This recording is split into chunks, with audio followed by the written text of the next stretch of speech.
오늘 오후 예배는 말씀은 아니고요, 강의입니다. 강의.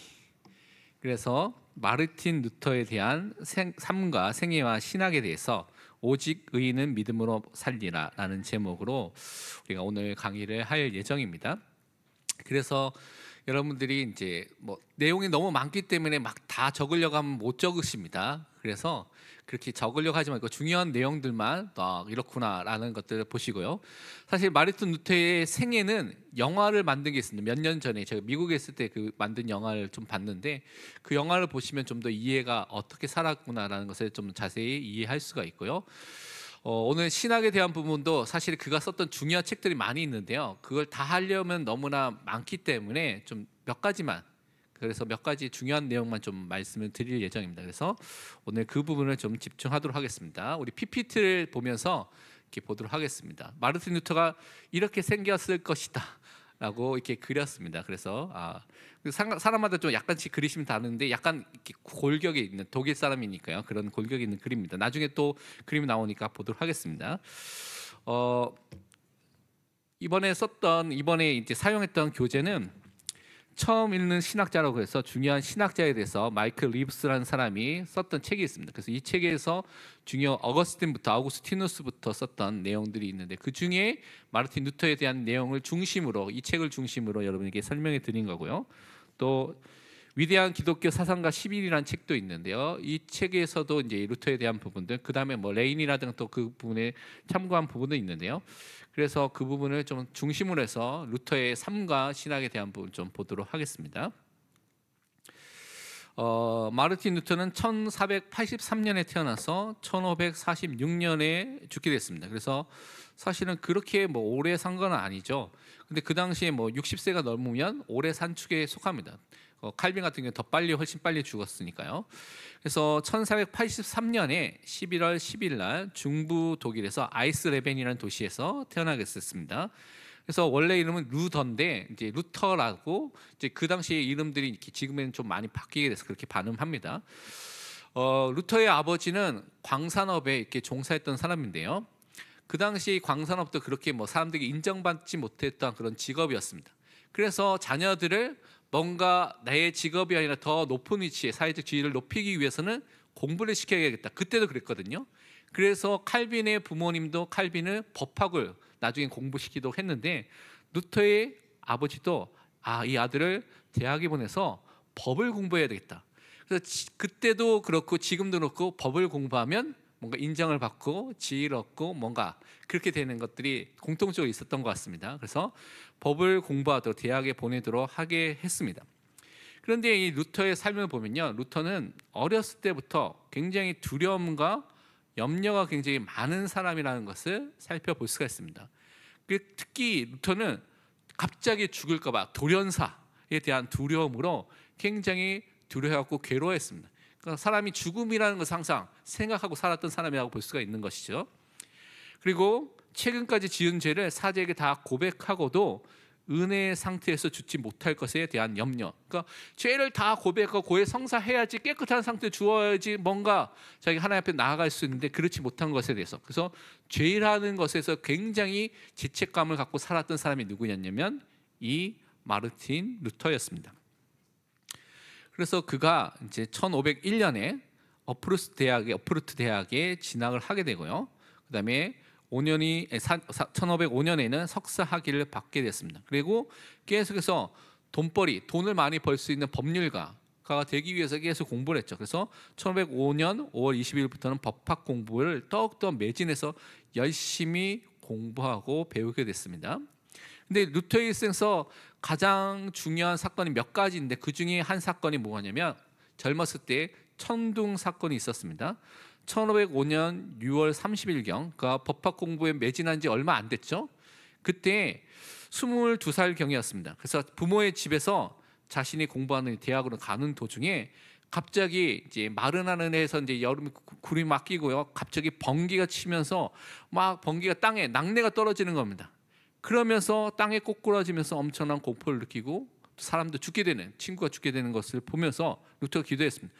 성 안나여 저를 도우소서, 그러면 수도사가 되겠나이다 라고 하면서 기도를 그때 했습니다. 그래서 그때부터 법학을 버리고 수도사의 길로 들어서게 됐습니다.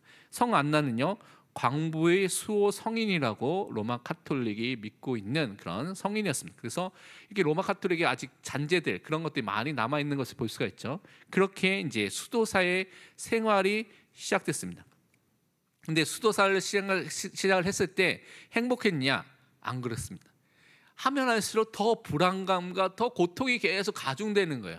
뭔가 이렇게 열심히 신앙생활을 하는 것처럼 보이는데 더 불안하게 되는 겁니다. 그래서 에러프루트에 있는 아우구스티누스 수도에 가입하게 됐고 신학을 공부하게 됐습니다. 종교개혁에 있었던 많은 또 카톨릭에 사제했던 사람들 중에 종교개혁에 가담했던 사람들의 많은 배경이 아우구스티누스, 어거스틴 수도에 그것과 연결돼서 그렇게 했던 사람들이 많이 종교개혁에 오게 됐거든요. 왜냐하면 어거스틴이 우리 오전에 말씀드린 것처럼 은혜, 원죄, 이 성경에 대한 그런 것들을 강조했기 때문에 그 뿌리가 있었던 사람들이 성경을 가지고 그들이 돌아올 수 있었던 그런 배경들이 많이 있습니다. 그래서 이 마틴 루터도 어거스틴 수도에서 그렇게 성경을 배우고 그렇게 또 수련하게 됐죠. 근데 수도사가 된 이후에도 영적인 불안, 갈등, 공격, 유혹들이 계속해서 없어지는 게 아니라 더 많아지는 겁니다. 더 고통이 더 많아지는 거예요. 더욱더 하나님의 일을 한다고 하는데 고통이 더 많아지는 상태 속에 이 마르틴 루터가 있게 된 것입니다. 그래서 하나님의 거룩하심, 그 거룩하심의 위엄, 위대하심, 그걸 생각하면 생각할수록 너무 놀라는 거예요. 왜냐하면 혹시 내가 까먹고 잊어버리고 고백 못한 죄가 있을지 않을까? 그러면 모든 것을 다 말해야지 완전한 사죄를 받는다고 생각했기 때문에 그때 루터는 그러면 완전한 사죄를 받지 못하면 나는 어떻게 지옥에 가지 않을까라는 그런 고통과 고민 속에 높아심이 계속 사로잡혀서 살았던 사람이 이 마르틴 루터였습니다. 그래서 선임 수도사를 만날 때마다 계속 어떻게 해요? 죄를 고백하는, 계속 그 고해성사하고 죄를 고백하는 집착에서 그렇게 붙잡혀 있었던 사람이 마르틴 루터였습니다. 그래서 죄를 어떤 단순히 특정적인 어떤 잘못이나 실수의 문제보다는 더 심각한 총체적인 사람에게 임한 질병의 문제로 마르틴 루터는 생각하고 그렇게 살았던 것입니다. 그러면서 이 문제를 좀 더 해결하기 위해서 선택했던 방법이 지금도 있지만 그 당시에는 더 심했던 것들이 이제 극단적인 금욕 생활을 하거나 또 그것을 통하여서 성 베드로 성당에서 했던 그런 일들 했는데요. 하나님 앞에 공로를 쌓아서 그 공로를 통하여서 자기의 죄 문제를 해결하려고 했습니다. 그래서 공로의 보고라고 말했죠. 그래서 성인들, 예수님이 쌓은 공로가 넘치기 때문에 그것을 딱 얻기 위해서 선행을 통하여서 아니면 그것을 돈을 주고 살거나 면별부가 그런 것이죠. 그런 것을 행하려고 했던 그런 시대였던 것입니다. 그래서 어떻게 했냐면 로마의 순례길을 올랐습니다. 로마로 갔습니다. 로마에 가면 이제 성 베드로 성당 그런 성당들이 만들어지고 있는 그때였죠. 근데 계단 성당이 있습니다. 계단을 올라가서 이제 가는 성당이 있는데 거기에 어떤 특징이 있냐면 사람들이 그 계단을 무릎으로 계단 한 걸음씩 올라갑니다. 여러분 무릎으로 계단 올라봤습니까? 몇 번만 올라가면 무릎 다 까지고요. 피가 철철 납니다. 이 계단을 오르는 사람은 다 올라갈 때 피가 철철 흐르면서 올라가고 그 수행을 하는 사람들이 그런 사람들이 했던 것이죠. 고행을 했죠. 한 계단 오를 때마다 주기도문을 외우고 계단에 입을 맞추고 또 한 계단을 올라가고 주기도문 외우고 입을 맞추고 그렇게 수십 계단을 계속해서 이렇게 올라가는 것입니다. 근데 계단의 끝에 올랐었을 때 내가 이렇게 한 게 무슨 소용이 있는가? 이제 우구심이 드는 것이죠. 이것으로 인해서 나에게는 이 두려움이 없어지는가? 두려움이 없어지지 않고 허무함, 그 우구심이 더욱더 많아진 것이 이 루터의 삶에 있었던 것입니다. 그러면서 루터는 비텐베르크 대학으로 가게 되는데 이때부터가 좀 중요하죠. 비텐베르크에 있는 아우구스티누스 수도회에 다시 그곳으로 옮겨가서 그곳에서 생활을 하게 됐습니다. 1511년에.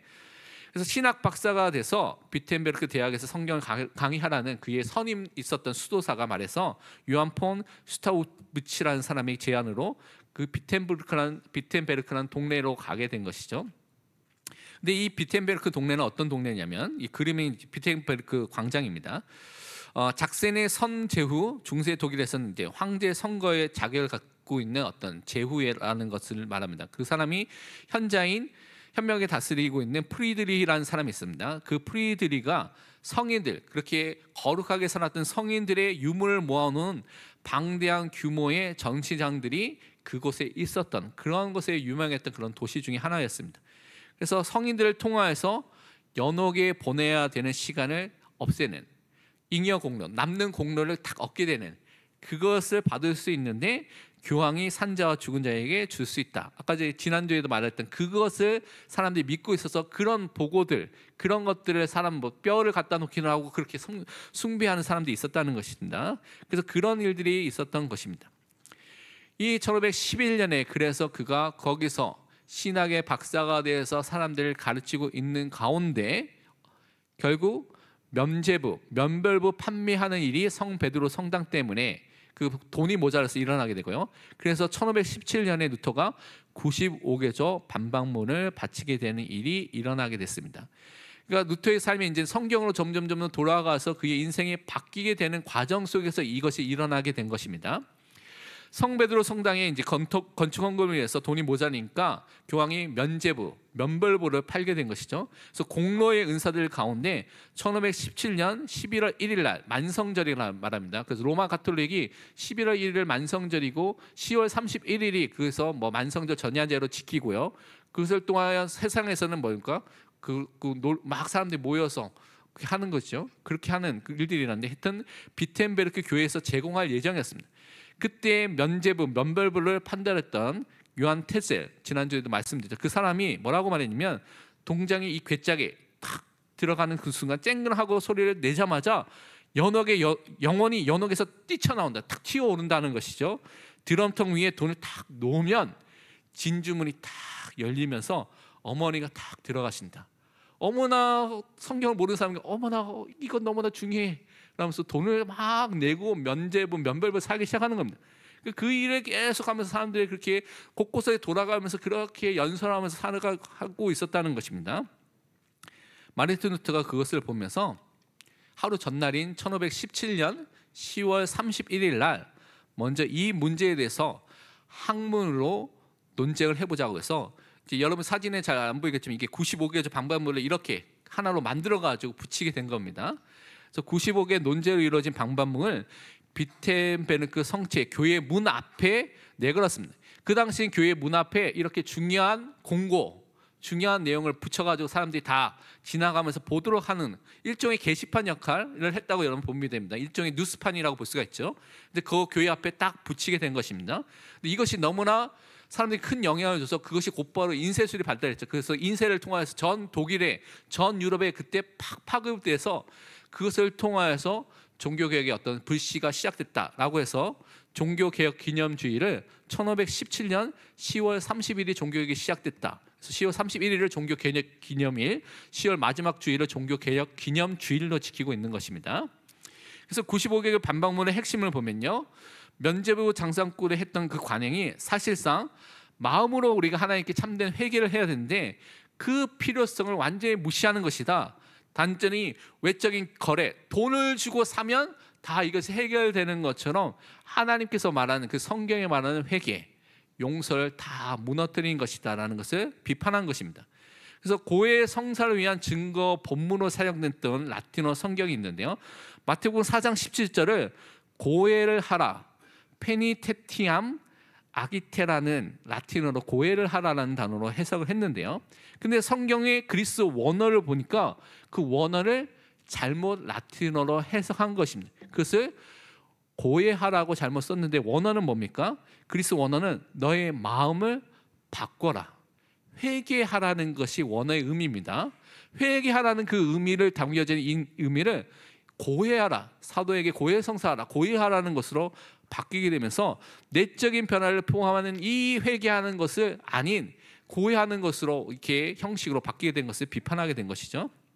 그래서 많은 사람들이 루터의 비판을 따라서 지지하게 되고요. 이제 루터라는 사람들이 종교 개혁의 사람으로 막 서게 되는 일들이 일어나게 된 것입니다. 그래서 결국 이것이 처음에는 그 면벌부로만 시작된 것처럼 보였는데 이것이 이제는 후속된 교회 관리들과의 논쟁과 많은 사람들의 논쟁을 통하여서 결국 권위의 문제로 넘어갔습니다.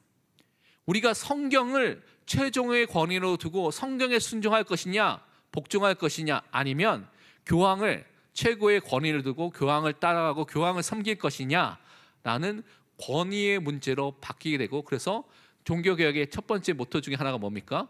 오직 성경. 우리는 성경만이 최종의 권위고 모든 것의 권위가 된다, 마지막 권위다라는 것을 인정하는 그 원리가 여기서부터 나오게 된 것이죠. 그런데 아직 루터는 이제 이때 1517년에 이신칭이 믿음으로만 의롭게 된다는 교리가 아직 완전하게 정립되지 않은 상태라고 많은 신학자들이 말합니다. 그래서 루터가 이 이신칭이 믿음으로만 의롭게 된다는 그 교리를 확립하게 된 게 1519년에 탑에서 그가 로마서를 읽으면서 그때 탑에서 있었던 체험을 통해서 이신칭이 교리가 완성이 됐다라고 많은 사람이 말합니다. 수도원의 탑에서 로마서 1장 17절, 오늘 읽었던 말씀이죠. 그 말씀을 통하여서 그가 탑 경험을 했다고 말하고 봅니다.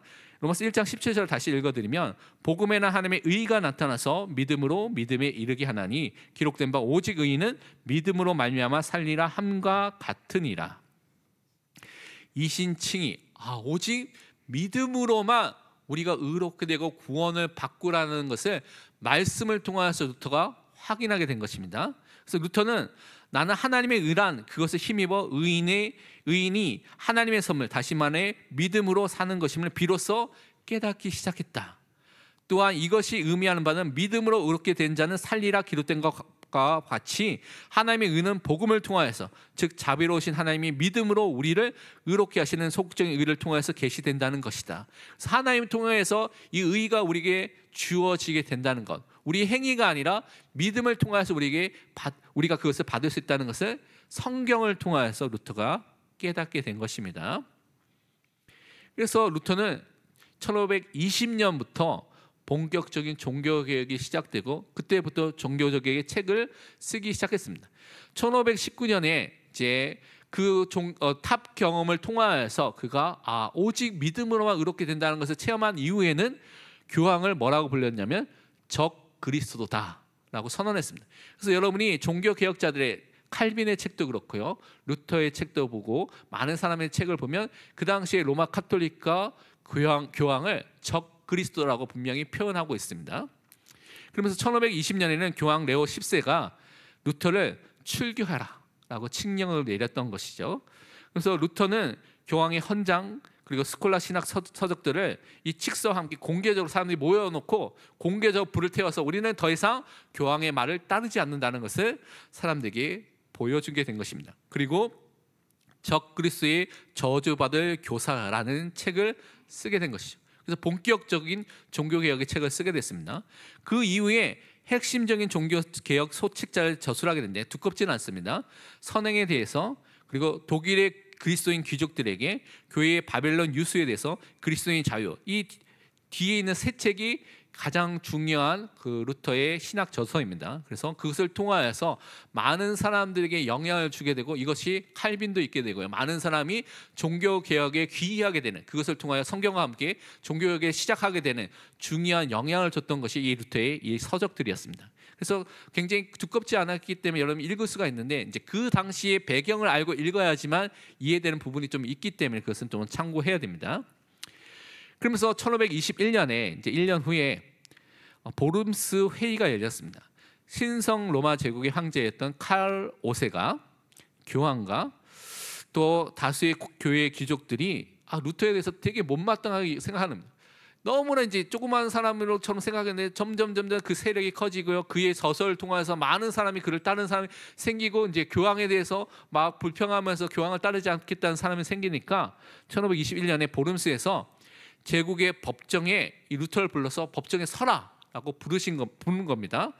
그래서 대부분 사람들은 뭐라고 생각하냐면, 루터가 이곳에 가면 분명히 이단으로 정죄받고 붙잡혀서 화형을 당할 것이다라고 예상을 했습니다. 루터도 본인도 그렇게 생각하고 그 현장에 가게 된 거죠. 그래서 많은 위협 속에서 루터는 처음에는 사람들이 너무나 막 공격하고 위협을 하니까 제대로 말을 하지 못했습니다. 근데 신앙을 철회해라, 너가 철회하면 너가 살게 되는데 철회하지 않으면 이단은 정죄받고 죽게 될 것이다 라는 그 말을 했을 때 최후로 이렇게 진술하게 됐습니다. 이 진술이 굉장히 중요하죠. 루터가 뭐라고 하냐면, 내 양심은 하나님의 말씀에 사로잡혀 있고 나는 내가 인용할 성경 말씀을 따라 할 의무가 있습니다. 하나님의 사람이고 그리스도인이기 때문에 그렇죠. 나는 그 무엇도 철회하지 않을 것이고 또 할 수도 없습니다. 양심에 역행하는 일은 바르지도 않고 안전하지도 않기 때문입니다. 여기 서 있는 것 외에 달리 할 것이 없습니다. 하나님 나를 도우소서 아멘 이렇게 고백을 했습니다. 그러니까 이 고백하자마자 루터는 이단으로 화형이라는 사형을 선고받게 된 것이죠. 그런데 하나님께서 그를 이 사형 선고에 있었을 때 사라지도록 하게 됐습니다. 어떻게 사라지게 됐냐? 작센의 현자였던 프리드리히가 무장한 기병을 보내서 바르트부르크 성으로 그를 납치했습니다. 이 그림이 이제 바르트부르크 성에 있는 그림인데요. 그곳으로 납치했습니다. 그래서 루터가 여기서 변장한 채 사냥꾼처럼 변장하고 그렇게 살면서 1년 동안 여기에 머물게 됐습니다. 그래서 그가 뭐 했느냐? 여기서 신약 성경 전체를 헬라어로 된 그리스어로 된 그 전체를 독일어로 번역하는 그 루터의 성경 번역을 이제 이때부터 시작하게 된 것입니다. 그러면서 좀 지나서 1522년부터 이제 루터의 삶 속에 많은 갈등이 있었는데요. 그때 당시에 보면 이렇게 이제 귀족들과 어떤 제후들과 함께 어떤 시티 성에 있는 어떤 관리들과 함께 종교 개혁을 했던 루터와 칼빈과 쯔빙겔리 같은 관료 주도형 개혁, 종교 개혁을 했던 사람도 있고요. 그것과 전혀 상관없이 급진적인 종교 개혁을 했던 사람도 있습니다. 그래서 민주라든가 그렇게 하나님 나라를 이 땅에 이루겠다고 하면서 폭력적인 그런 것을 행하는 사람도 있었고, 평화적으로 재침례파 중에 평화적으로 그렇게 속으로 이뤄서 사는 사람도 있었습니다. 그렇게 급진적 종교 개혁을 했던 사람도 있는데, 그런데 비텐베르크에서 이제 급진적 광신도들과 갈등이 이제 그 성에서 나온 다음에 일어나게 됐습니다. 츠비카우라는 사람, 거기서 온 세 사람이 이제 그 일을 했던 사람들 중에 하나인데, 그 당시에 이제 직통계시를 받았다는 사람들이 있었습니다. 그 열광주의자들, 신비주의자들이 한 일종이었는데요. 자기는 직접 자신들이 하나님께서 직접 자기들에 말씀하기 때문에 더 이상 이 성경은 필요 없다. 성경은 죽어 있는 문자이기 때문에 직접 지금 하나님께서 나에게 말씀하기 때문에 이 말씀을 들으면 된다라고 주장하는 사람들이 있었습니다. 그때도 있었고 지금도 그런 사람도 있죠. 그런 사람들 우리가 주의해야 됩니다. 그래서 그 사람들 유아 세례도 거부하고요. 불경건한 사람도 어떻게 해요? 척살, 죽음으로써 하나님 나라를 이 땅에 앞당겨야 된다라고 주장했던 사람입니다. 이렇게 급진적 종교개혁을 추구했던 광신자들이 비텐베르크에 와서 막 사람들이 그런 말을 전파하는 것입니다. 그 당시 아직 성경이 완전하게 독일어로 번역돼서 사람들이 성경을 읽지 않은 상태에 있으니까 그냥 교황의 말을 듣다가 여기 와서 그 다른 것을 통해서 막 말하는 사람이 있으니까 그 말에 막 귀를 기울이고 듣는 사람이 있었죠. 그래서 막 교회가 혼란하게 됐습니다. 그래서 루터가 보다 주의 깊게 종교개혁을 해야 되고, 그래서 그것을 통해서 하나님이 일을 해야 되겠구나. 그래서 비텐베르크 돌아와서 그 일을 감당하기 시작했습니다. 그래서 루터가 말하기를 나는 아무것도 하지 않았다. 말씀이 모든 것을 했다라고 고백했습니다. 그러니까 루터의 삶과 신학에서도 중요하게 위치를 차지한 것이 하나님의 말씀, 성경이라는 것을 우리가 확인해 볼 수가 있는 것이죠. 그래서 루터는 이런 급진주의자들의 그 공격을 또 맹렬히 반대하면서 이들이 종교개혁의 핵심을 잘못 짚고 있는 것을 말하면서 성경으로 돌아가서 올바른 신앙을 회복해야 될 것을 말하고 있습니다. 그래서 급진주의자들이 성경을 공격하고요, 성례를 공격하고 신앙의 형식들을 공격하는 것에서 말하면서 이들이 결국은 형식을 반대하는 새로운 율법주의다. 율법주의를 반대하는데 사실은 그것이 우리가 옳다고 하면서 다 틀렸다고 말해서 새로운 율법주의를 만들어서 그들만이 옳다고 말하는 그런 오류에 빠졌다라는 것을 루터가 말하고 있습니다. 그리고 나서 이제 이런 것들이 정리가 되면서 이제 결혼을 하게 됐습니다. 1525년에 보면 수도원에서 도망친 수녀인 카트리나 폰 보라, 이제 이게 1528년에 초상화라니까 거의 비슷하게 그렸겠죠, 그렇죠? 그러니까 이런 형태로 생긴 카트리나와 결혼하게 됐습니다. 그리고 5명의 자녀를 낳게 됐습니다. 그래서 이 아구스투스 수도원 원래 신부들은 결혼을 못했는데 이제 이 수도원을 이제 프로테스탄트 개혁을 하는 그 개신교 목사의 가정을 위한 모델을 위한 가족 공동체 현장으로 이제 바뀌게 된 거죠. 그 수도원이 이제 가족 공동체 현장으로 바뀌게 됐습니다. 그리고 루터는 저녁 식사를 할 때 혼자만 한 게 아니라 신학생들 또 만나면 또 목회자들 그게 함께 모여서 식사를 많이 했습니다. 그래서 그 가운데 질문할 것, 또 자기 생각하는 것이 있으면 질문에 답을 하게 되고 생각하는 것이 있으면 그것을 나누는 시간을 가졌습니다. 그래서 이 중에 많은 대가가 책 중에 탁상 담화라는 책이 있습니다. 루터의. 그래서 이 책상을 통하여서 함께 모여서 식탁을 통하여서 나눴던 것을 통하여서 그것을 중요한 것들을 나눴던 것들을 기록하고 있습니다. 그래서 수많은 목회 서신도 쓰게 되고요. 또 신학뿐만 아니라 많은 권면을 이때 하면서 많은 사람을 도우는 일을 하게 된 것입니다.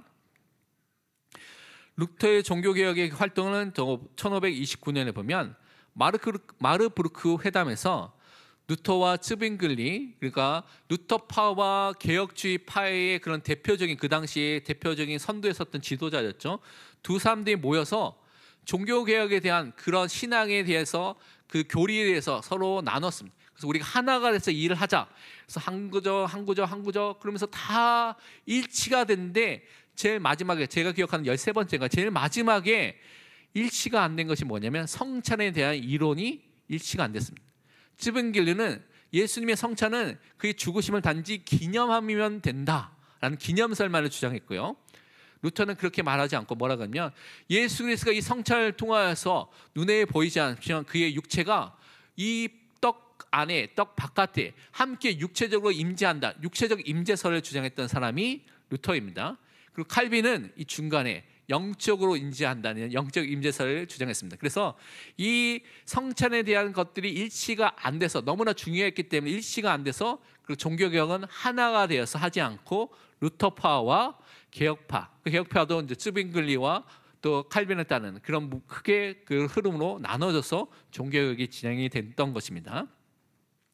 그리고 1530년에는 아우크스부르크의 회의에서 루터파 군주들이 모여서 황제에게 루터파가 무엇을 믿고 있느냐 신앙 고백을 쓴 아우구스부르크 신앙 고백서라는 책을 만들어서 제출을 하게 됐습니다. 그래서 우리가 무엇을 믿느냐는 것을 이제 루터파가 최초로 또 정리한 것을 볼 수가 있습니다. 그리고 1534년에 루터가 번역한 성경의 첫 번째 완성판이 나오게 됐습니다. 그래서 이 그림이 1534년에 처음 번역됐던 루터역 성경을 이렇게 사진을 찍은 것입니다. 그래서 이렇게 성경을 번역하게 됐습니다.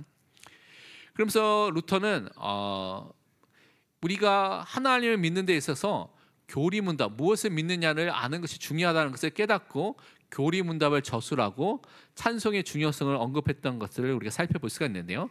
그가 두 개의 문답서를 교리문답서를 썼습니다.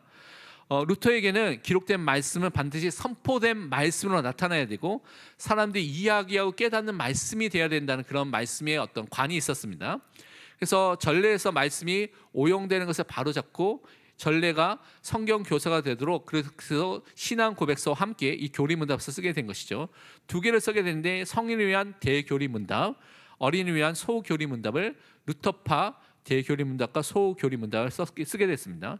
그 내용을 보면 이제 십계명을 통하여서 죄가 무엇인지를 알겠도록 사도신경을 통하여서 죄 용서함이 무엇인지 적용할 수 있도록 주기도문을 통하여서 우리가 간절히 기도해야 될 내용이 무엇인지 그 두 가지 성례, 세례와 성찬을 통하여서 은혜의 방편이 무엇인지를 중요하게 기록하고 있습니다. 그러니까 루터가 기록했던 이러한 형식들은 칼빈도 그렇고요. 그 다음에 뭐 웨스트민스터 소유문답, 대유문답 그렇고 많은 하이델베르크 요리문답도 그렇고 십계명 그리고 사도신경의 내용들, 주기도문의 내용들을 거의 대부분 다 포함하고 있습니다. 그 형식을 거의 따라서 우리가 무엇을 믿고 있고 무엇을 따라가야 될지에 대해서 그때부터 기록하고 있는 것이죠. 그리고 루터는 누구보다도 회중 찬송의 중요성을 강조했던 신학자입니다. 그러니까 모든 신자가 만인 제사장으로서 부르심을 받았는데 자신의 믿음을 적용하면서 회중 찬송을 부르는 것의 중요성을 소개했습니다. 그래서 모든 신자가 하나님의 진리, 이 성경에서 말하는 하나님의 진리를 노래해야 된다. 그래서 회중이 진리를 노래하는 것이 너무나 중요하다고 말했던 사람이 이 마르틴 루터입니다. 그러니까 어떤 정도로 말했냐면 루터는 음악이 신학다움으로, 그러니까 신학이라는 것이 성경을 우리가 배우고 알고 또 그것을 통해 하나님을 닮아가는 것이죠. 신학다움으로 중요한 것이 무엇이냐? 음악이다 라고 말했던 사람이 루터입니다. 그래서 말씀과 성례와 마찬가지로 음악이 우리 마음, 우리 삶에 영향을 미치는 외부적인 요소도 너무나 중요하다는 것을 알고 있고 그래서 음악에 대해서 굉장히 신경을 썼던 사람이죠. 그래서 말씀과 성령 마찬가지로 음악은 마귀를 쫓아내고, 찬송이 그렇죠.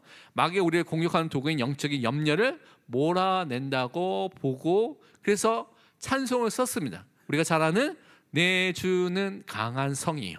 그 찬양을 만들었던 사람이 이 마르틴 루터였습니다. 그러니까 루터는 굉장히 찬양의 중요성을 굉장히 높였던 사람이라고 볼 수가 있는 것이죠. 그러면서 1546년에 이제 이 일생을 통하여서 이제 루터가 죽게 됐는데, 10여 년 동안 루터의 건강이 조금씩 지속적으로 나빠졌습니다. 그 당시에는 뭐 병원이 제대로 되어 있지 않았기 때문에 사람들이 일찍 죽는 사람도 많고요, 어렸을 때 죽는 사람도 많고, 그래서 결혼을 여러 번 했던 사람들 많이 있습니다. 왜냐하면 그렇게 막 목숨이 길지 않았던 상황 속에 있었기 때문에 그렇습니다. 그래서 1546년 겨울에 숨지게 됐는데, 루터가 마지막 남긴 글에는 뭐라고 써야 했냐면 우리는 거지다, 그것은 틀림없는 사실이다라고 기록되어 있습니다. 이 의미는요, 우리는 자신의 구원과 하나님을 이해하는 데서 아무런 기여를 할 수 있는 능력과 가진 것이 아무도 없는 영적인 거지라는 사실을 기록하고 있는 것입니다. 그래서 우리 밖에는 하나님의 진리의 말씀이 있고, 우리가 의지할 것은 그 진리의 말씀밖에 없다. 그 말씀으로만 하나님을 알고 믿게 된다는 것을 강조했던 것이 마르틴 루터입니다. 그래서 오늘 이 루터의 이 생애를 통해서 루터가 믿었던 중요한 것들을 확인해야 되겠습니다. 지금부터는 루터의 신학 사상인데요, 이제부터는 그림이 없습니다. 앞에는 삶의 얘기이기 때문에 그림이 좀 많이 있었는데, 이제는 신학 사상이기 때문에 없는데요. 루터가 성경을 번역했죠. 그래서 루터는 오직 성경을 굉장히 중요한 원리로 삼았습니다. 그래서 성경 번역을 하고요, 성경을 해석하는 일에 일생을 마쳤는데, 1534년에 루터역 성경 번역을 독일어로 처음으로 번역해서 이렇게 내게 됐습니다. 그래서 사람들의 마음과 지성을 얻지 못하면 종교 개혁은 피상적이네, 그래 겉으로만 되어지게 되지 실제로 안에 있는 내부의 변화가 일어나지 않는다는 것을 알았기 때문에 그렇습니다. 그래서 모든 사람이 자신의 모국어로, 독일 사람은 독일어로, 프랑스 사람은 프랑스어로, 영국 사람은 영국어로, 영어로 그것을 통하여 성경을 읽을 수 있도록 성경 전체를 번역하는 것이 필요한 것을 깨닫고, 루터는 독일어 성경을 번역하게 된 것이죠. 그래서 1534년에 많은 그림이 포함되어 있는 독일어 성경을 내놓게 됐습니다. 그래서 많은 사람이 좀 더 이해하기 편하게 그 그림이 들어간 그런 성경을 만들게 된 것이죠.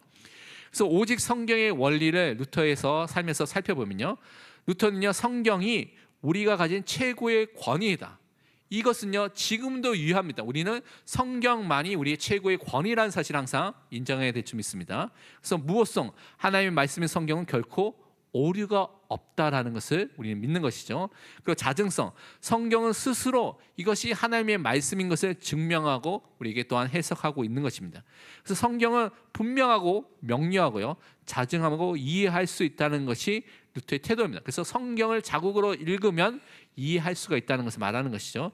하지만 성경이 없으면 하나님을 진실로 알 수가 없다.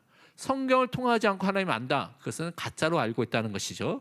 그래서 루터 신학의 방대한 결과물이 대부분 그래서 성경 주석에 대한 것입니다. 그래서 대부분 구약 성경에 대한 주석을 그가 썼던 것을 볼 수가 있습니다. 또한 그가 했던 성경 해석의 원리는 오직 그리스도 중심으로 성경을 해석하려고 노력을 했습니다. 루터는요, 어떤 성경주의자가 아닙니다. 성경을 그냥 문자적으로 막 해석하고 그것만 따라가는 그런 사람이 아니었다는 것입니다. 창세기로부터 요한계시록까지 모든 성경을 유일한 내용, 메시지의 핵심이 무엇이냐? 오직 그리스도라고 주장했던 사람이 누구냐? 마르틴 루터였습니다. 그래서 정경의 기준도 그것을 통하여 그리스도를 가르치고 있느냐 아니냐가 핵심적인 기준이다라는 것이 루터의 기준이었습니다.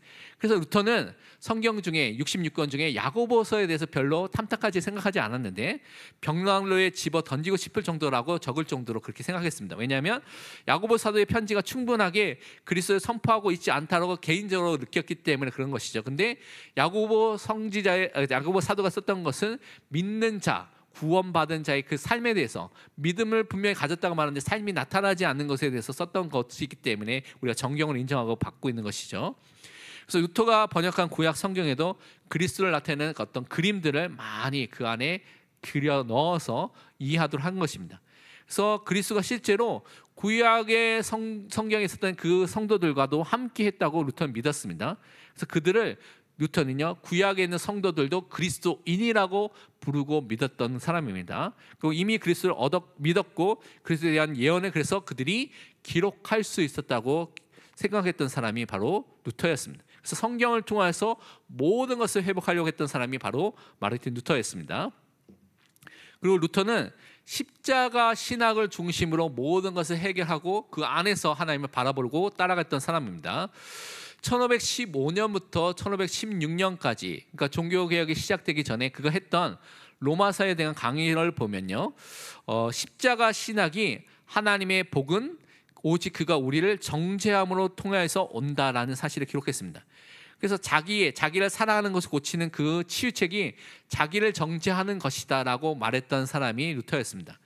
그래서 아직은 이신칭의 단계까지 이르지 못했죠. 그러니까 자기를 정죄함에 내어주고 우리는 하나님께 순복하고 순종하고, 그래서 더 이상 그가 주시는 선물 때문에 하나님을 이용하지 않게 되는 그 상태에 이르게 된다라는 것을 주장했던 사람이 이 루터의 이런 초기의 그런 신앙이었습니다.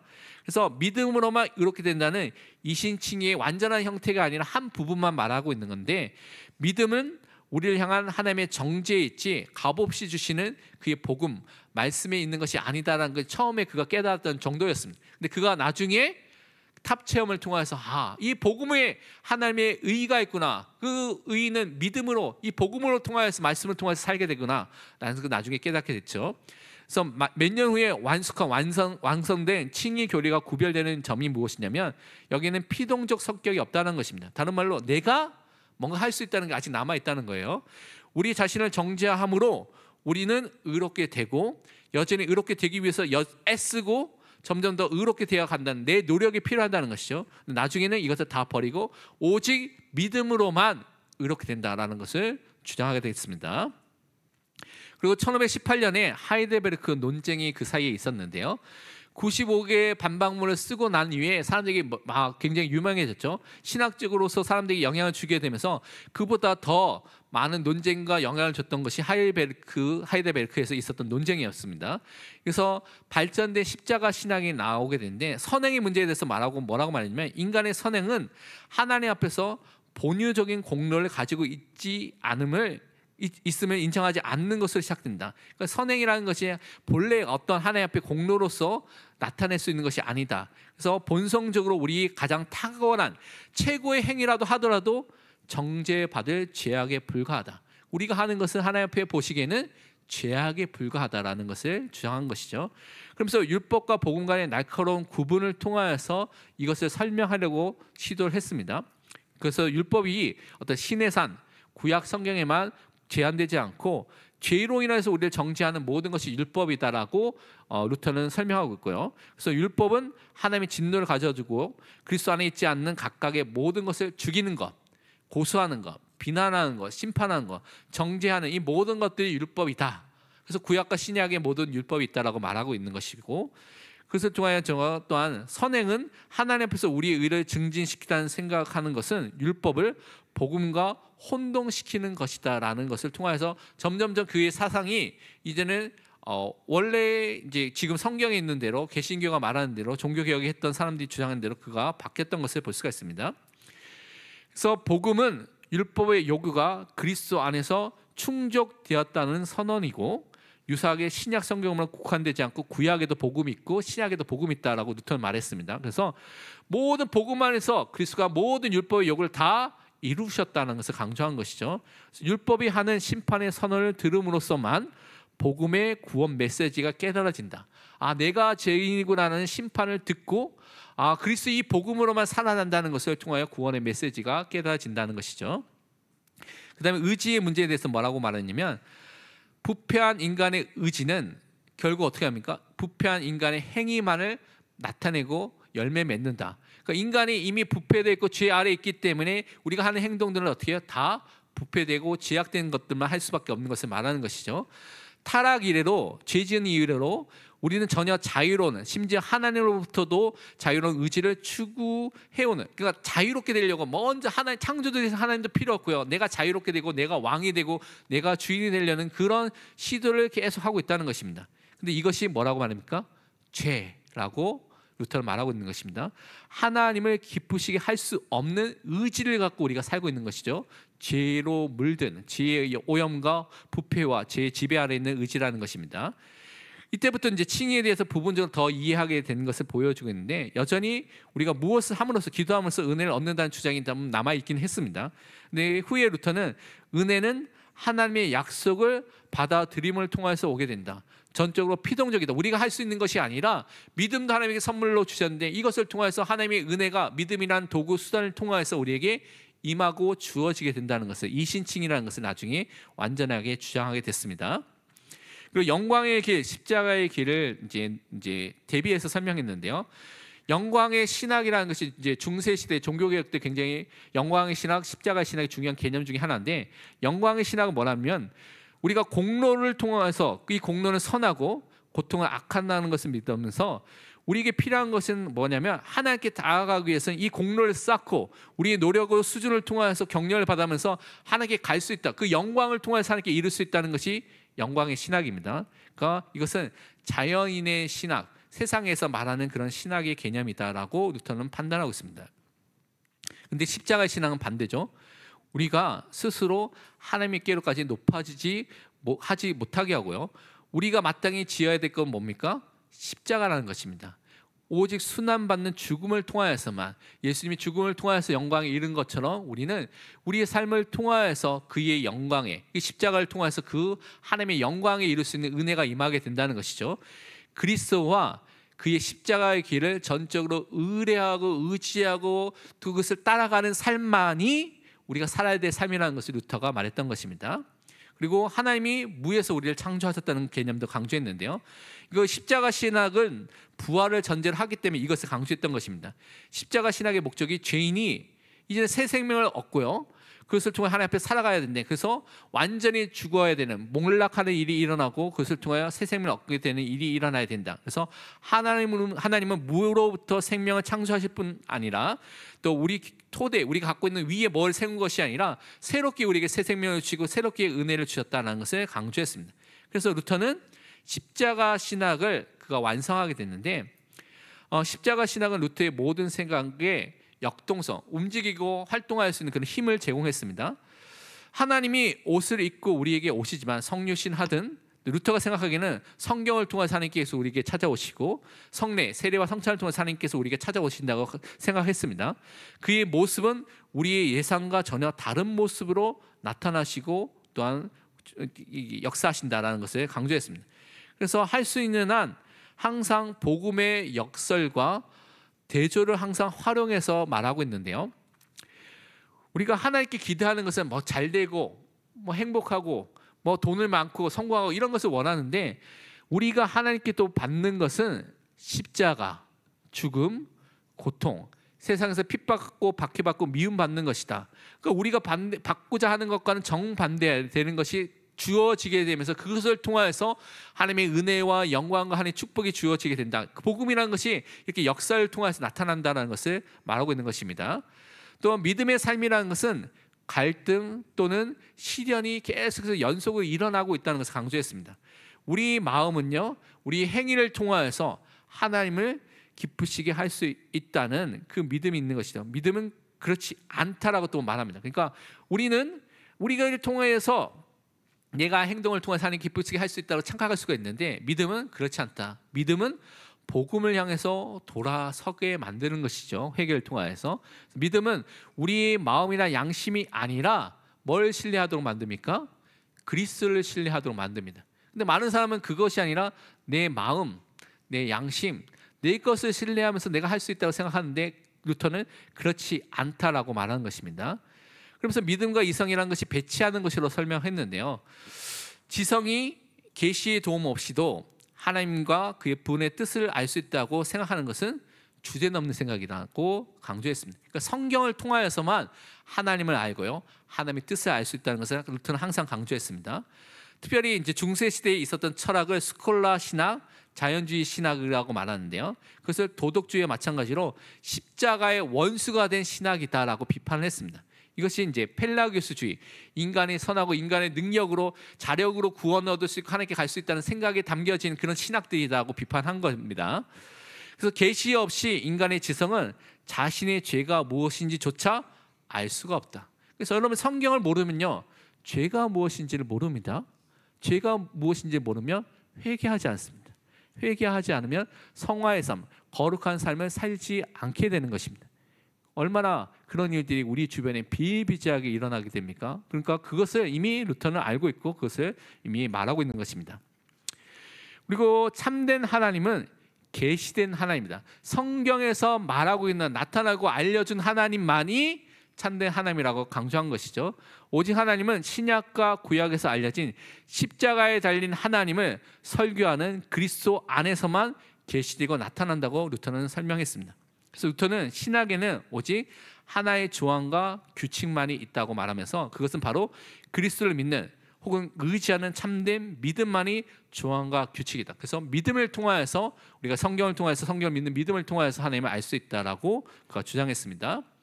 그러면서 그가 이신칭의 교리를 이제 완성하게 된 것이 살펴볼 수가 있는데요.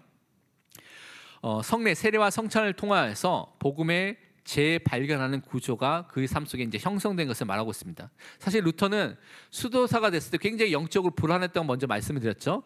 그러니까 심각한 영적 불안이 그가 첫 번째 미사를 집례했을 때 확연하게 확 드러났습니다. 그러니까 예배 드리는 게, 이 미사 드리는 게 너무나 두려운 거예요. 그러니까 성례식부터 너무나 두려워가지고 막 두려움에 떨게 됐습니다. 드리기가 너무 싫은 거예요. 너무 무섭고 두려웠기 때문에. 근데 1519년 종교개혁을 통하여서 성례를 집전하는 것을 시작하면서 영적 불안함이, 그 위기가 점점점 타게 되고 없어지기 시작하게 됐습니다. 그래서 하나님은 성례를 통하여, 세례와 성찬을 통하여서 은혜를 약속하셨고 그 안에 은혜가 들어가 있다는 것이죠. 그렇기 때문에 하나님의 약속을 부인하는 것은 죄다. 하나님께서 우리가 세례를 통하여 성찬을 통해 은혜를 주신다고 하는데 이것을 부인하는 것 그 자체가 죄다라고 말하는 것입니다. 그래서 성례에 대해서는 로마 카톨릭보다는 더 고교회적인 그런 이해를 옹호하고, 그래서 그것을 통하여서 초대교회와 그런 그것들을 돌아가려고 했던, 노력을 했던 사람이 루터였습니다.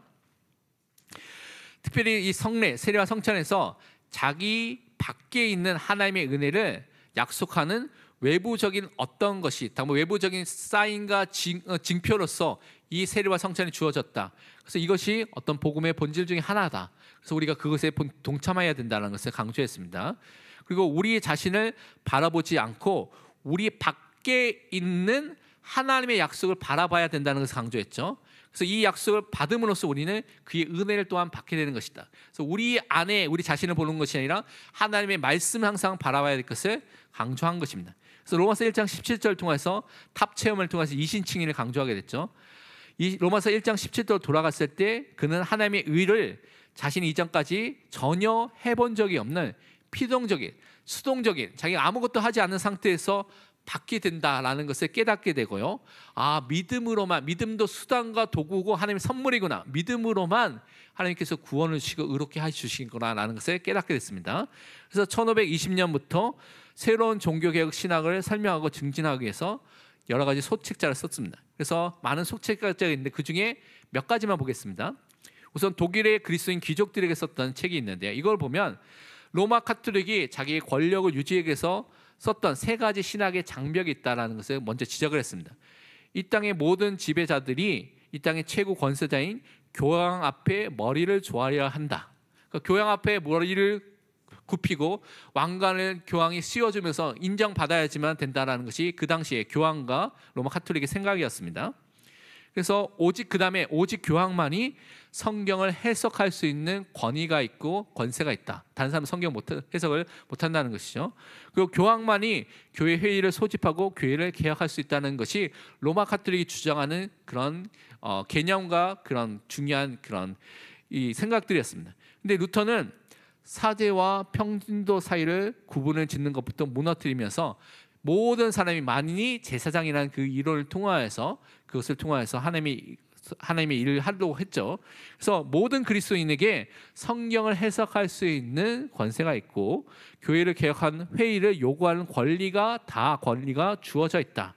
그래서 교회 역사의 첫 번째 종교개혁 회의가 니케아 종교회의입니다. 근데 니케아 종교회의는 교황이 소집한 게 아닙니다. 그 당시에 평신도 황제였던 콘스탄티누스 황제가 그 종교 회의를 모아서 종교 회의가 처음으로 시작된 것이죠. 그러니까 처음에 종교 회의부터 교황이 아니라 평신도인 황제가 소집한 것을 지적하면서 그것을 말한 것이죠.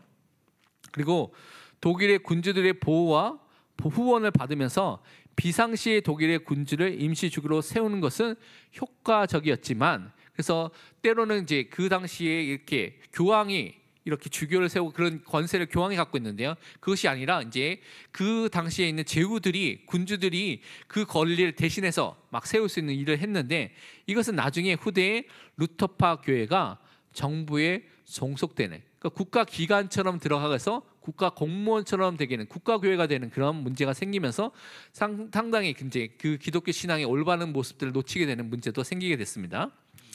그리고 아우구스티누스 어거스틴의 두 도시, 하나님의 도성, 하나님의 시티와 하나님의 시와 인간의 도성, 인간의 시티라는 이 개념에서 정치 신학을 그가 발전시키게 되는데, 어떤 것을 말했냐면요, 루터의 사고에는 다른 이원성, 복음과 율법, 내적인 믿음과 외적인 행위, 영광의 길과 십자가 길이라는 그 선상 위에서 하나님의 나라와 세상 나라라는 사이를 구별해서 살펴보고 있습니다. 칼빈주의는 신칼빈주의를 통하여서 뭐를 지정하냐면, 모든 영역마다 다 하나님의 절대 주권이 있다. 그래서 모든 것을 하나님께서 통치하시고 다스린다는 개념을 더 강조하는 것이 우리 칼빈주의, 또 신칼빈주의 그런 개념, 이제 그런 주권론이고 사상입니다. 근데 루터는 하나님 나라가 있고 이제 인간의 도성이 있다는 것을 두 가지를 좀 나눠서 생각했습니다. 그래서 하나님 나라는 어떤 곳이냐면, 하나님의 긍휼의 도구인 교회를 통해서 나타나게 되는데, 하나님은 자신의 말씀을 통하여서 하나님의 백성을 지금도 다스리고 있다. 그래서 말씀을 도구로서 그 일을 행하고 있는 것이 이제 하나님 나라의 방법이다. 그러면서 하나님께서는 이 불순종하는 사람들이 있을 거 아니에요. 그래서 자신의 진노의 도구로 무엇을 사용하면 국가, 사람들의 도성인 이 국가를 세상의 나라로 주셔서 그것을 사용한다는 것이죠. 그래서 세상의 나라에서 하나님은 칼을 통하여서, 심판하는 그 권세를 통하여서, 외적인 행위를 통하여서 강제적으로 하나님의 말씀에 순종하지 않는 사람들을 다스리는 일을 맡기셨다고 말하는 것입니다. 그래서 세상 나라는 악을 억제하고요, 섭리 가운데 모든 백성을 돌보는 일을 하도록 맡기셨다는 것을 말하고 있는 것이 루터의 이제 두 가지 도성에 대한 이론입니다. 근데 로마는 교황이 이 두 나라의 모두의 주군이 되면서 두 나라를 다 혼동시켰다. 교황이 다 전체를 다 하려고 했다는 것이죠, 인간 교황이. 근데 루터는 그것이 잘못됐다고 말하는 것입니다. 그리스도인은 두 나라의 모두의 시민이죠. 하나님 나라의 백성이고 또 우리가 속해져 있는 그 나라의 시민으로 살고 있는데, 그래서 두 나라의 모두에 적극적으로 참여해야 한다는 것이 루터의 생각이었습니다. 그래서 두 나라는 서로 지지해 줘야 되는데, 군주가 교회를 보호해 줘야 되는 것이고요, 사제는 군주에게 순종하도록 백성에게 촉구해야 되는데, 그것이 교회를 대적하는 무도한 군주가 아닌 이상, 교회와 신앙에 대해서 막 이상하게 말하는 사람이 아닌 이상 그 지도자에게, 왕에게, 군주에게 순종해야 될 것을 말하는 것이죠. 그럴 때 이 복음이 흥황하게 된다는 것을 주장하게 되면서, 그래서 하나님의 나라와 또 인간의 도성을 통하여서 사람들에게, 그렇게 또 많은 사람들에게 또 가르쳤습니다. 그 다음에 그리스도인의 자유라는 책이 있는데요, 이 책은 루터가 교황 자신을 로마 교회로부터 구해내는 마음을 가지고 이 글을 썼다고 쓰고 있습니다. 그래서 두 가지 전제를 통하여서 이것을 말하고 있는데요, 그리스도인은 모든 것에서 자유로운 주권자이고 아무에게도 종속되지 않는다라고 전제하고 있고요, 또 두 번째는 보면 그리스도는 만사의 모태에서 기꺼이 종이며 만인에게 종속되어 있다. 서로 모순되는 일인데, 말인데, 이 두 가지가 그리스도에게 함께 주어져 있다라고 주장한 게 이제 루터의 사상입니다. 우선 보면요, 우리에게 내적인 자유가 주어져 있다는 것을 강조했습니다. 알레고리 방식으로 이렇게 어떤 풍류법적으로 해석하면서 아가서에서 사랑하는 자와 그의 사랑을 받는 자의 이야기가 나와 있죠, 아가서가. 그래서 내 사랑하는 자는 내게 속하였고 나는 그에게 속하였다는 개념을 가지고 이 부분을 설명했습니다. 그래서 루터는 이 복음을 대해서 설명하면서 왕과 결혼한 매춘부의 이야기를 들어서 이것을 설명하고 있습니다. 이것을 굉장히 그냥 짧게만 보면요, 결혼은 어떻습니까? 혼인 서약을 할 때 그때 더불어서 효력을 발휘해서 결혼이 이루어지게 된 것이죠. 결혼을 인정하게 되는 것이죠. 이렇게 되는 것은 우리의 믿음 때문이 아니라 하나님의 말씀 때문에 의롭게 되는 것입니다. 믿음을 통하여서 받게 되는 것이지 말씀이 우리에게 임하게 될 때 그 의롭게 함이 임하게 되는 것이라는 것을 강조한 것입니다. 그러면서 혼인 서약의 선언과 동시에 분명히 이 사람은 매춘부였는데 그 신분과 지위가 매춘부였는데 이제는 왕과 결혼하면서 어떻게 됩니까? 여왕이 되었다는 것이죠. 새로운 지위가 신분이 바뀌게 된 것입니다. 그래서 친이라는 것이 우리가 죄의 종 사단의 그런 종이어서 하나님의 자녀가 되는 양자됨이라는 그 축복이 함께 임하게 된 거죠. 법적인 신분이 바뀌게 되는 것이 함께 임하게 된 것을 말하는 것입니다. 그래서 외적인 말씀 때문에 신자에게는 의로운 지위가 임하게 된다. 그 의의 옷을 입게 된 것이죠. 그래서 뭘 강조하냐면 신자는 의인이면서 그리스도의 의의 옷을 입고 있기 때문에 의인이라 부르지만 아직 내면에 남아있는 죄가 있기 때문에 동시에 죄인이다. 심을 유스투스 앳 페카토르라는 라틴어를 쓰게 됩니다. 이것을 통하여서 지금까지도 사람들이 이런 이중성 때 이미 우리가 구원의 축복을 받았지만 아직 받지 않는 그 이미와 아직이란 사이 속에 있다는 것을 강조했고 그것을 우리가 살펴볼 수가 있습니다. 그러면서 이제 노예 의지론을 그가 또한 1525년에 쓰게 됐는데 이걸 쓰게 되는 것이 1524년에 에라스무스라는 사람. 에라스무스는 인문주의자, 대표적인 인문주의자고요. 로마 카톨릭 교리를 그래서 로마 카톨릭을 옹호했던 대표적인 사람입니다. 그래서 이 사람이 죄인은 단지 의지가 박약할 뿐 참으로 하나님의 기쁘시게 할 능력은 조금 가지고 있다. 그래서 자유의지를 통해서 우리가 그 일을 할 수 있다는 것을 책으로 출판했습니다. 1524년에. 근데 이 자유의지론이 그리스도의 자유에 대한 정면적인 공격을 통하여서 결국 종교개혁의 핵심에 대해서 잘못된 것이다 공격하는 책인 것을 알았기 때문에 노예 의지론은 책을 다시 쓰게 된 것입니다. 그리스도의 자유를 보호하기 위해서 노예 의지론은 책을 쓰게 됐는데 뭐라고 써가 있는 핵심적인 주장이 뭐냐면 만약 죄인이 스스로 하나님 앞에서 의를 산출할 수 있는 의를 나타낼 수 있는 약간의 기본적인 능력이 아직도 남아있다면 구원은 하나님으로부터만 오는 것일 수가 없다는 사실을 루터는 알았습니다. 하나님부터 오지만 내가 스스로 행위를 통하여서 공로를 통하여서 의롭게 되는 그것을 통하여서 내가 할 수 있다는 것이 섞여져 있는 것이죠. 신인 협력서처럼 섞여져 있는 그런 주장이라는 것입니다. 그래서 펠라기우스주의라는 교묘한 함정이 이 에라스무스 주장에 있다라고 생각해서 이 책을 쓰게 된 것입니다. 뭘 강조했냐면 본성적으로 우리가 하나님을 사랑하고 기쁘게 하기를 원한다는 개념이 절대적으로 불가능하다는 것을 증명하기 시작한 것입니다. 다른 말로 우리가 죄인된 상태 속에 있으면 우리가 죄의 종, 죄의 지배와 통치와 그 능력 안에 있기 때문에 우리가 그렇게 할 수가 없다는 것이죠. 우리가 영적 무능력 속에 있기 때문에 우리의 의지가 하나님과 관련해서는 전혀 자유롭지 않다. 죄에게 순종할 수밖에 없는 그 상태 속에 있다는 것입니다. 우리가 하고 싶은 일을 하는 것은 무엇이냐? 문제는 우리가 결코 본성적으로 하나님이 기뻐하시고 원하시는 일을 하지 않고 우리가 하는 선택마다 전적으로 우리가 하고 싶은 일, 죄성과 가까운 싶은 그런 일들을 선택하는 것이 죄인의 삶이라는 것을 강조한 것입니다. 그래서 우리는 자유롭게 우리가 사랑하는 일을 하게 되고 있는데 그러나 우리가 무엇을 사랑해야 할지를 선택하지는 못한다는 것입니다. 우리가 하고 있는 것은 내가 좋아하는 것, 사랑하는 일을 하는데 진정으로 사랑해야 될 하나님, 그것은 은혜가 임하야지만 구원을 받아야지만 할 수가 있는 것이죠. 근데 무엇을 사랑해야 할지를 우리는 선택하지 못한다는 것입니다. 하나님을 사랑하지 않기 때문에 우리는 하나님을 선택할 수가 없고 죄악된 것을 계속 선택할 수밖에 없는 죄에 노예된 상태다라는 것을 루터가 강조한 것입니다. 그러면 어떻게 이것을 해결할 수 있느냐? 유일한 해결책은 하나님께서 우리에게 은혜를 주셔야 됩니다. 은혜를 통하여서 우리에게 새 마음, 새 영, 그리스도의 영, 성령이 함께 하심을 통하여서 굳어진 마음이 부드러운 마음으로 우리의 마음과 갈망이 바꿔져야지만 이 일이 가능하다는 것이죠. 그렇게 해야만 하나님을 사랑하고요, 그분을 선택할 수 있는 그 삶이 시작되는 것입니다.